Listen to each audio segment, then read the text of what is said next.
はい、皆さんこんにちは。はい乃木坂新チャンネルでございます。よろしくお願いしまはい、す。春ですね。はい。桜がはい。咲き始めました。はい。ありがとう。はい。では、そこ今日は4月ですね。はい。はい。 4月ですね。先日念願かなって石田さんが前から行きたかったってお料理屋さんも行ってはい。行けてよかったですねっていうことがありよかったですつつ、はい。どんな料理が出てくるのか。そんな急に変わらんわな。変わらんわな。まあ、はいでもなんかすごい本当見つめ直せました。自分の仕事を。はい。っていうか日本料理をなんかそうですね、堪能させていただきましたね。なんか自分のやってる仕事はやっぱりちゃんと意味があることだなっていう。なるほど。はい。なんかそれが意味があることだなっていうことをさらに、まあお客様にそうですね。伝えられるようにならないといけないなと思うので、そうですね。おっしゃる通り。なんかそういう部分ではこれから自分たちがやっていかなきゃいけないこと、やらなきゃいけない課題みたいなものですかね。はい。それはぜひ気にかけてやっていただきたいなというふうに思ったりするなと感じたところでしょうか。はい。では早速始めさせてもらいます。はい。あ、今日一緒に食べないんだ。今日はね、調理はちょっと少ないんあで、でそうか裏で一応味は見てもらおうと思います。わかりました。はい。まず最初ですね、一品目でございます。ホタルイカと、新玉ねぎのすり流しですね。はい。はい。で、すり流しは、冷たく冷静で、で、今日春のお野菜が、うるいとこごみと、タラの芽合わせてます。で、ホタルイカは少しほんのり温かくして、はい、ご用意してますので、はい、下のすり流しとですね、ぜひご一緒に召し上がってみてください。はい。例えば皆さん花粉症大丈夫なんですかね。皆さんそうですね。そう、花粉症、僕は前も言ったかもしれないけど、花粉症は名医者さん行って治したんで、うん治ってるんで、ステロイドとか取らなくても、そうですね、はい、目の洗浄をしっかりしていただくといいのかなと思いながら、はい、いただきます。結構皆さんその名車行ってっていうの知らないですね。結構やっぱなんか注射っていう皆さんいつもおっやっしゃってぱステロイド良くないです。いただきます。はい。もう玉ねぎのすり流しは本当にもう玉ねぎとお塩とで少しちょっと昆布だしで濃度は調整してます。玉ねぎも本当にもうお水で、はい、もうお水だけですね。で、新玉ねぎ。はい。すごいやっぱり淡い甘みなので、やっぱりここにカツオを乗せると全部持っていっちゃうんで。結構玉ねぎ嫌いの人いそうなんだなと思ったり、なるほど、そうですね。まあ全然それは、ね、嫌いな人に照準合わせてもらえなんですけど、はい、そうですね。これ火は入れてないんですか？玉ねぎですか？はい入れてます。ですね。入れてます、入れてます。お水で炊いてます。うんで、それをなるほど。ジューサーにかけて。なんかそのお水を煮こぼしてもいいのかな。あ、一回ですね。あ、なるほど、なるほど、なるほど。そうするともう少し玉ねぎのはい。その臭みというか、はい、このそっか。これを玉ねぎの個性と取るのか、そうですね。その嫌味と取るのか。炊いてるだしにもやっぱり飲んだら味があったので、そのまま僕それを合わせてすり流しにしたんですね。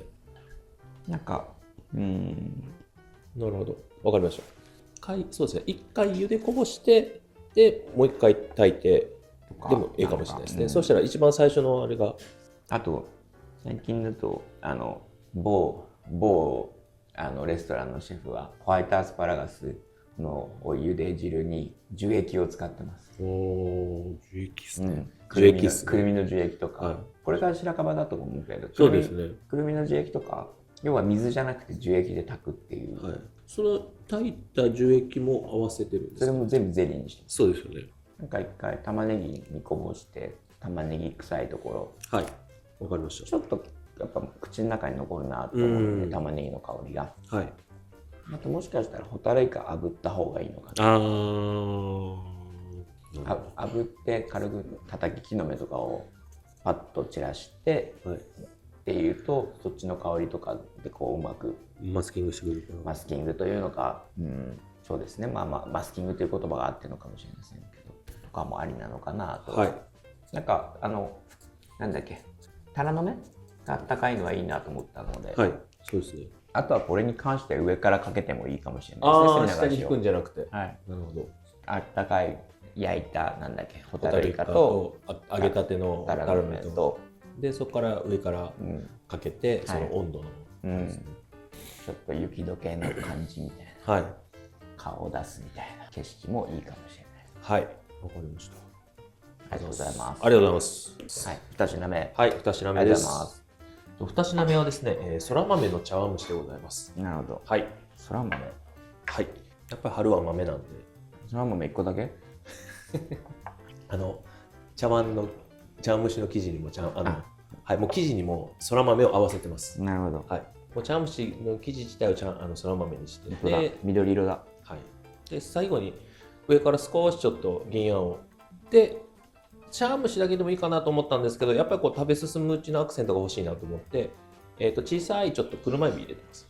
そうすると食感の変化とこう味がちょっとこう変わるところがいいのかなと思いました。美味しいね、でも茶碗蒸し。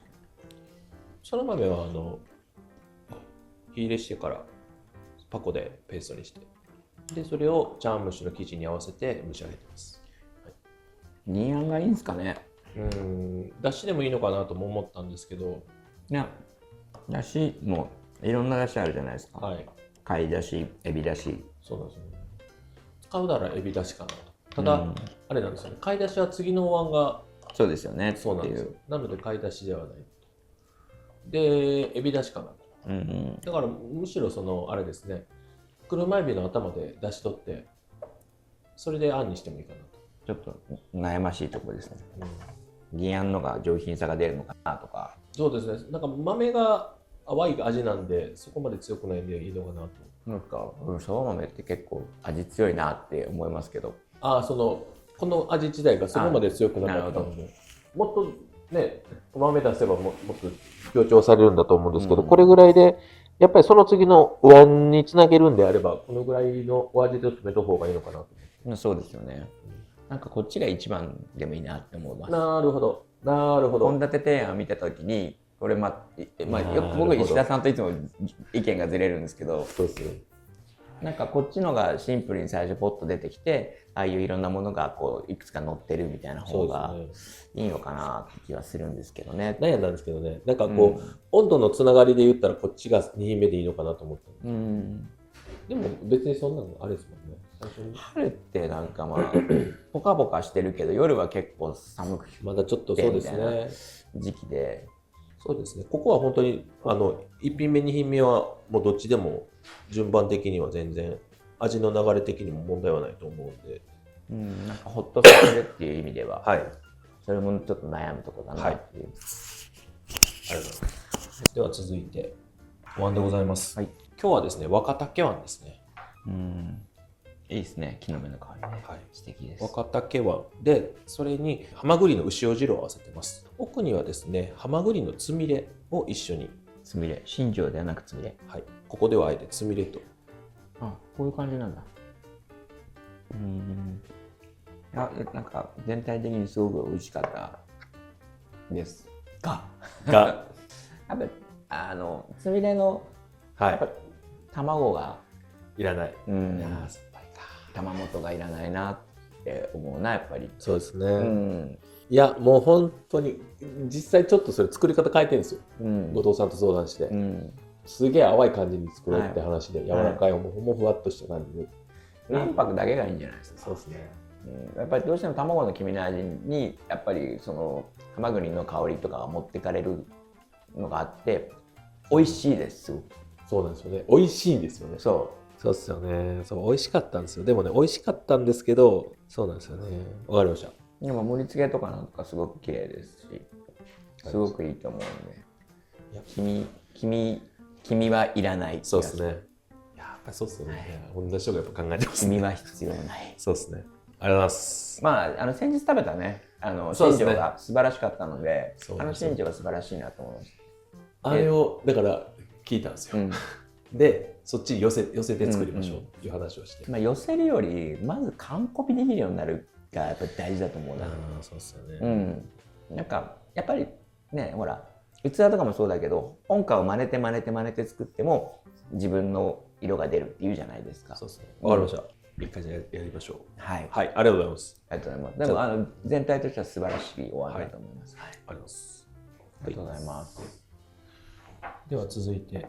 育ちつけないんだ。はい。ちょっとこれで食べてみてください。はい。タイのたたきです。はい。はい。今日はわさび塩と、その上に季節の花山椒ですね、はい、花山椒と花わさび合わせたものを上にたっぷり乗せてますので、ご一緒に召し上がってください。いきます。そんなあるんだね、そんな飯台っていうか。はい。これですか？これですか？そうなんです。これ裏で裏から持ってくるやつに新しく、はい、使ってたんです。なんか下駄がね、片方にしかないですね。そうなんですよ。こういうのあるんですよ。これ本当にもう寿司の下駄ですね。美味しいです。今回は花山椒と花わさび、花わさびの方に酸味が効いてるので、すだち、かけてもいいとは思ったんですけど、ただちょっと次の料理の流れを考えてちょっとあえて外しました。はい、まあちょっと次行きましょう。はい、はい、そのまま。はい、失礼します。はい、続いてカツオですね。はい、すごいなんかしらっちゃけてきてる。カツオの淡い筋目です。はい、すだちの果汁でもう軽く締めてるといいますか、その酸味を合わせてるで、そのまま食べていただいても結構ですし、お好みでですね、手前にすだち塩を添えてますので、そちらをちょっとつけていただいても。これでも上にも塩してあるじゃないですか。塩してます。はい、なのでそれでも全然召し上がっていただいても、塩もちょっと淡くしてるので、手前には根付きのセリですね、おひたしにしたの添えてます。要は酢と塩ってことですよね。酢と塩です。はい、今のカツオ、初ガツオはやっぱり油というよりはカツオのその血の香りというか、その本来のカツオの味と香りを楽しんでもらいたいので、だったらもうあえてもう塩と酸味で食べてもらった方がいいのかなと思った次第です。なるほど。はい。お酢は何使ってるんですか？これはすだちです。もう本当すだちの果汁だけです。こっちもすだちなんです。はい、そっちもすだちです。なるほど。だからもうすだちと塩です。なるほど。それでそういう構成にしたかったって感じなんですね。はい。ちょっと個人的に狙いすぎかなって気がしますね。なるほど。なんかやっぱここに酸がこう来るようで、やっぱり色しらっちゃけていくじゃないですか。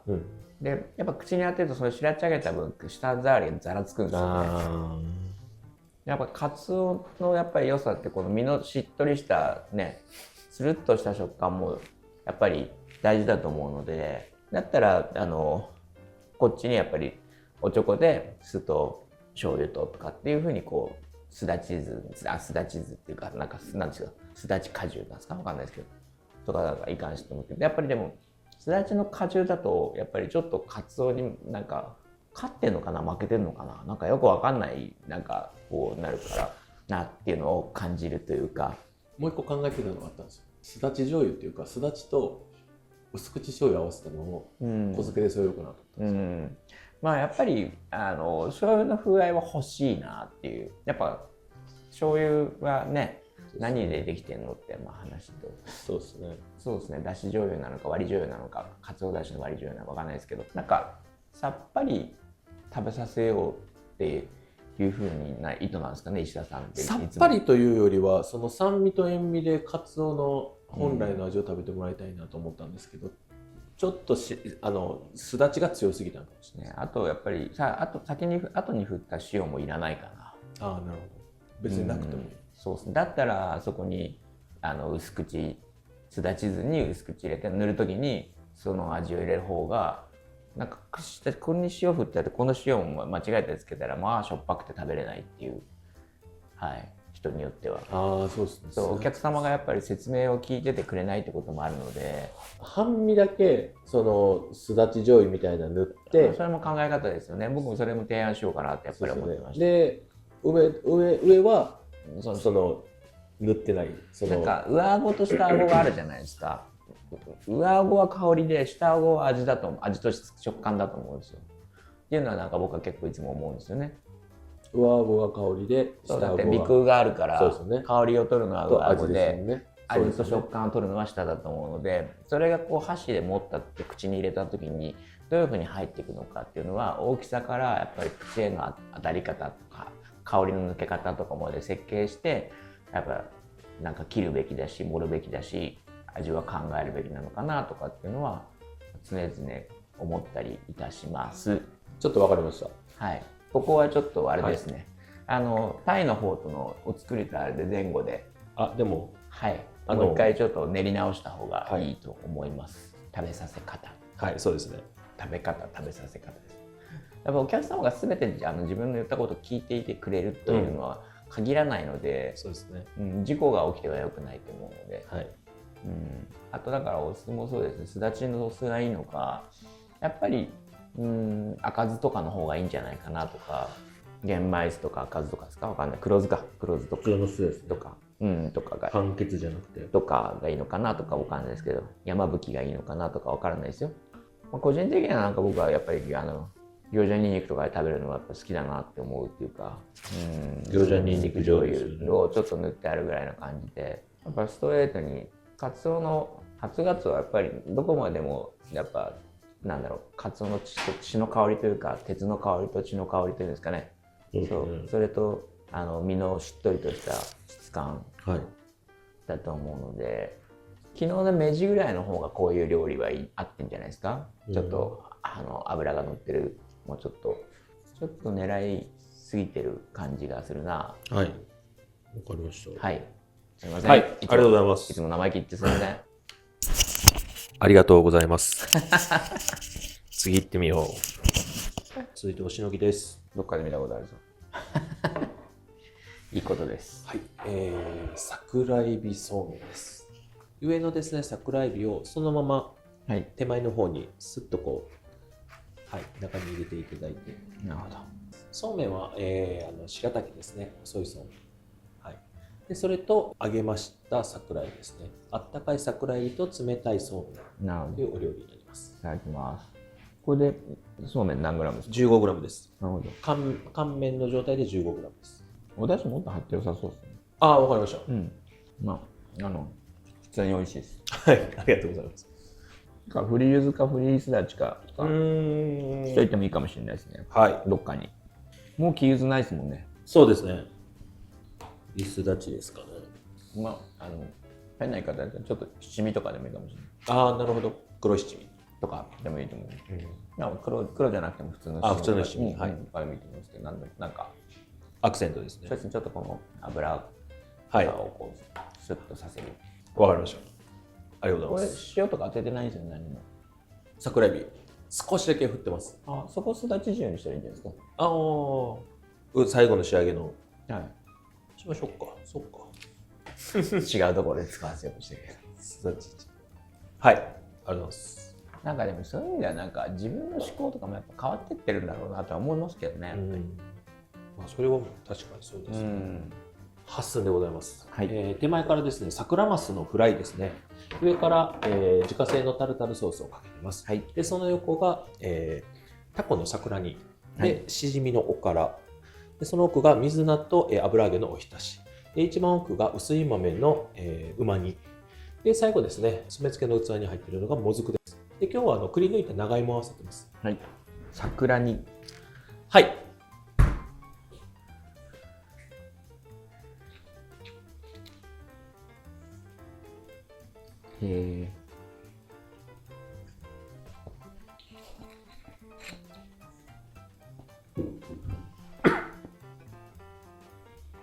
なんで桜色なんですか？もう、まあ、この季節は桜色っていう。なるほど。はい。でも実際は小豆も入れてますけど、ただこれも炊き方変えました。そうですよね。はい。でも柔らかいですね。はい。でちゃんと皮が残してで色が綺麗に出るように。ただの食べ進む動画になるけど。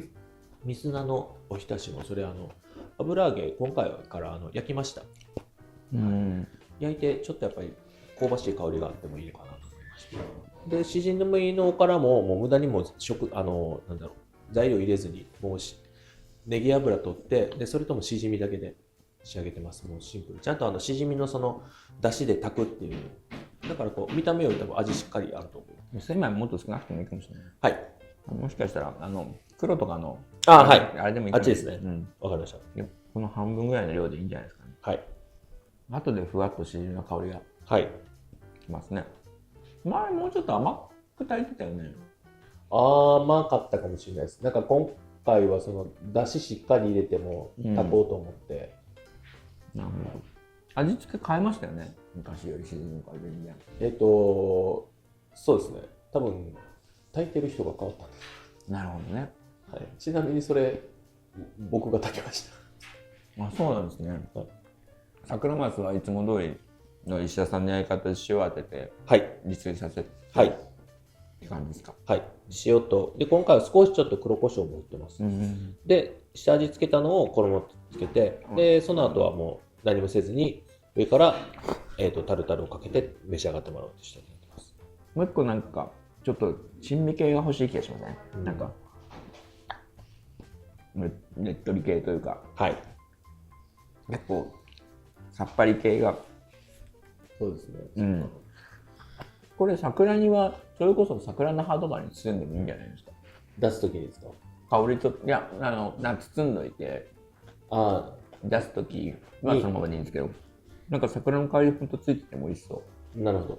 あと桜マスのタルタルは多分この半分の量でもいいかなって。はい。なんだろう、もうちょっと欲しいなみたいな。はい。もうちょっと食べたいな、もうちょっと欲しいな、もうちょっとなんかこうそこになんかこうエロさがあるというか。はい。そのちょうどっていうよりは。うん。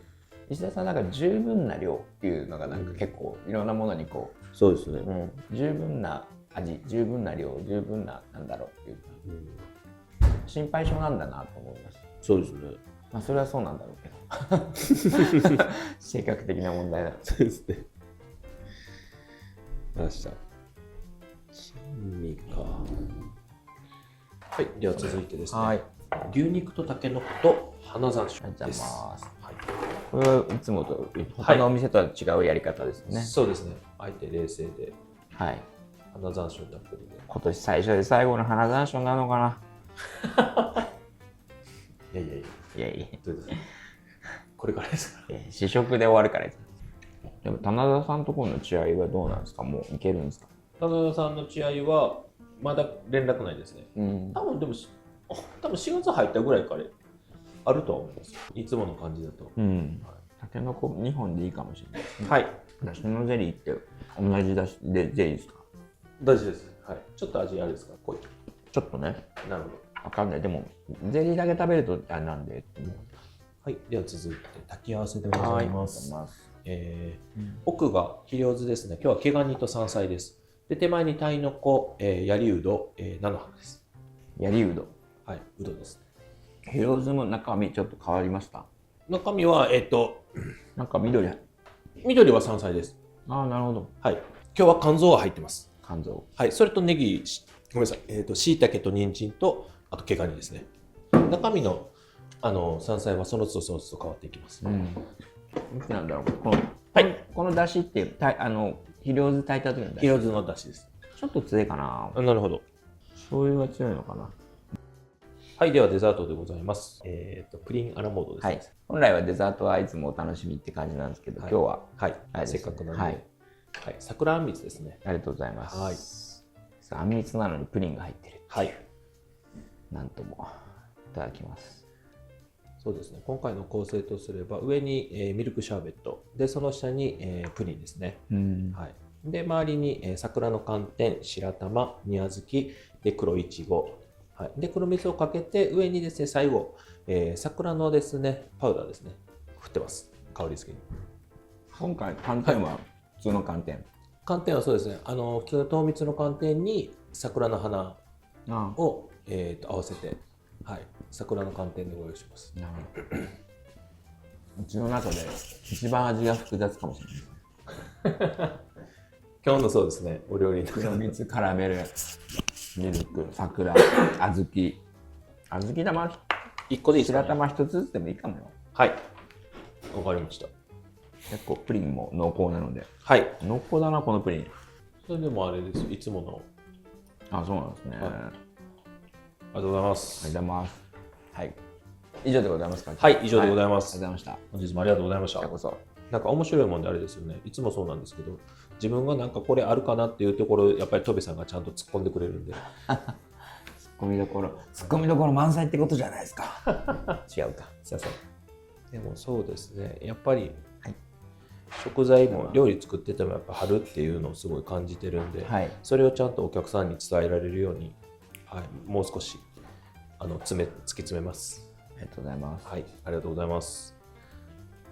美味しくお抹茶いただいて、今日は終わりにしたいと思います。はい、ありがとうございました。はい、どうもありがとうございました。はい、これ見て食べたいなと思ったらぜひ来てください。はい。